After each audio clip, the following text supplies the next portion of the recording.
तो नाज़रीन, इको का इस्तेमाल जो आमतौर पर काफ़ी राइज है, अगर कोई कारी तिलावत करते वक्त यानी कुरान की तिलावत करते वक्त इको का इस्तेमाल करता है, अजान देते वक्त इको का इस्तेमाल करता है, तो वो न सिर्फ ये कि हराम होता है बल्कि ये कुफ्र तक आदमी को ले जा सकता है, यानी काफिर भी हो सकता है।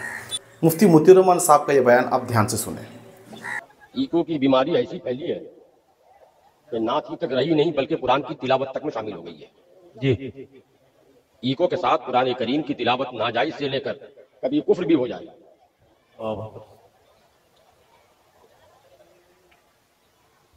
इको में होता क्या है, हम जो लफ्ज बोलते हैं, हम जो जुमला बोलते हैं पूरा जुमला नहीं, आखिर के लफ्ज को दोहराता है। अगर बोले ला इलाहा इल्लल्लाह तो पूरा जुमला ला इलाहा इल्लल्लाह को नहीं दोहराता है। जहां सांस लेंगे, जहां रुक जाएंगे, उसी लफ्ज को दोहराएगा। तो अगर कहे ला इलाहा इल्लल्लाह तो इल्लल्लाह इल्लल्लाह बोलेगा। नमाज के लिए अगर कोई अजान कहे हय्या अलस सलाह, तो इको से पूरा हय्या अलस सलाह सुनाई नहीं देगा जी। सलाह सलाह सलाह सुनाई देगा। तो सलाह सलाह सलाह तो अजान नहीं है, अजान तो हय्या अलस सलाह है। यही हाल कुरान की तिलावत का है। अगर किसी की सांस ला में रुक गई पढ़ते पढ़ते, तो वो ला ला ला कहेगा। जैसे ला इलाहा में अगर सांस टूट गई तो ला इलाहा पूरा नहीं बोला, ला ही में सांस टूट गई तो ला ला ला ला बोलेगा। ला ला ला तो कुरान नहीं है, उससे कुरान में तहरीफ हो जाती है। इसलिए कोशिश करें, रिवाज तो पड़ गया है, इस रिवाज को खत्म करने की, मगर उसमें मजा नहीं आएगा आपको। आप तो आदी हो गए हैं। तो जलसा दीनो शरीयत जानने के लिए नहीं, मजा के लिए किया जाता है। जलसे का मकसद फोत हो गया। जब जलसा होना चाहिए कि दीनो शरीयत की बात जाने और अल्लाह तौफीक दे तो उसके मुताबिक अमल भी करें। मगर हमारा मंशा आजकल जलसों से न दीनो शरीयत जानने का है और अमल तो फिर उसके बाद की चीज है। जलसों के लिए जो फरमाइशें होती हैं आवाम की, उससे कुछ तो मौलवी लोग मजबूर होते हैं। मगर ये सबा ये हमा आवर्दे तुस्त, ये असल खराबी पैदा किया है मौलवी ने। शुरू तो मौलवी ने किया ना, इन बेचारों को क्या मालूम था। तो सारी खराबी की जड़ ये मौलवी। तो नाज़रीन, आपने सुना कि किस तरह से इको का इस्तेमाल एक आदमी को काफिर बना सकता है। इसलिए शोरा को, मुअज्जिनीन को और तालिय कुर्रा हजरात को इससे काफ़ी एहतियात करना चाहिए। अल्लाह तबारक व तआला ने आपको आवाज़ से नवाजा है, अच्छी आवाज़ है, तो आप खालिस माइक का इस्तेमाल करें जिसमें इको वगैरह नहीं है। क्योंकि जो खालिस माइक की आवाज़ होती है, इसके बारे में ये तहकीक है उलमा की कि ये जो तालिय कुरान होता है, इस तरह से अगर इमाम है और यूं ही मुअज्जिनीन है तो उसकी ओरिजिनल आवाज़ है। हालांकि ये भी मुख्तलफ मसला है, बहुत सारे लोग नहीं मानते कि ओरिजिनल आवाज़ है कि नहीं है, लेकिन बहुत सारे उलमा इसको मानते हैं और इस पर अमल भी करते हैं और नमाज भी होती है, पढ़ते हैं। ये इख्तलाफ तो इस मसले में है ही कि ओरिजिनल आवाज़ है कि नहीं है। लेकिन हम अगर पर्सनली अपना ओपिनियन आपको शेयर करना चाहें तो वो ये है कि हम ये मानते हैं कि जो बग़ैर इको की आवाज़ होती है, माइक से जो आवाज़ आती है, वो पढ़ने वाले और मुअज्जिनीन, कारी या मुतकल्लिम जो कहने वाला है उसकी ओरिजिनल आवाज़ ही होती है।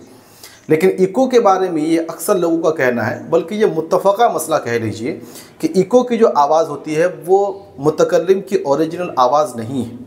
उसकी वजह यह है कि जब आदमी एक बार कहता है कोई बात तो मशीन उसको कई बार में तब्दील कर देती है। मिसाल के तौर पर अभी मुफ्ती साहब ने बताया कि अगर कोई आदमी ला इलाहा इल्लल्लाह कह के छोड़ देता है तो फिर ये इको बार बार जो है ना उस बात को दोहराता है।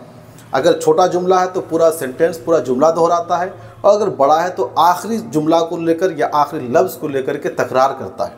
अगर ला इलाहा इल्लल्लाह किसी ने कहा तो इल्लल्लाह इल्लल्लाह इल्लल्लाह इस तरह से 5 से 7 बार सदाए बाज़गश्त की तरह इसको दोहराता है। बल्कि इको का मतलब भी सदाए बाज़गश्त है कि आमतौर पर जब एक आदमी कह करके बात को छोड़ देता है तो उसको कई बार दोहराता है।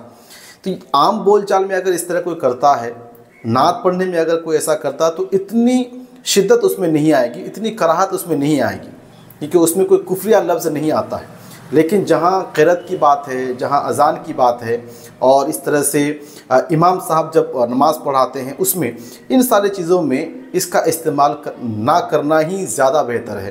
क्योंकि जो चीज़ कुफ्र तक ले जा सकती है, जो हराम खाने तक ले जा सकती है, उससे एहतियात करना भी ज़रूरी हो जाता है, लाजिम हो जाता है कि हम उससे एहतियात करें।